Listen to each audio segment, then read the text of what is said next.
Kilabot.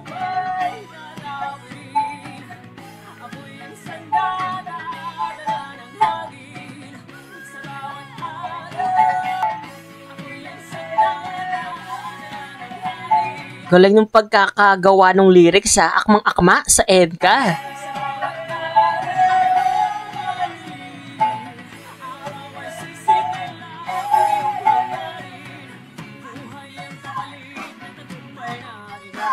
Ang angas, gagi.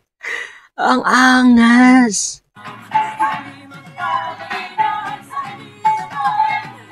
Oh. Galing. Ang lively, ah. Pwede tang sayawin kapag may pag may interpretive dance, 'di ba? Like yung technique ethnic week, 'di ba may gano'n sa mga school? Actually, pwede siyang gawing ganon, sayaw-sayawin. Panoorin ang full reaction video sa aking YouTube channel.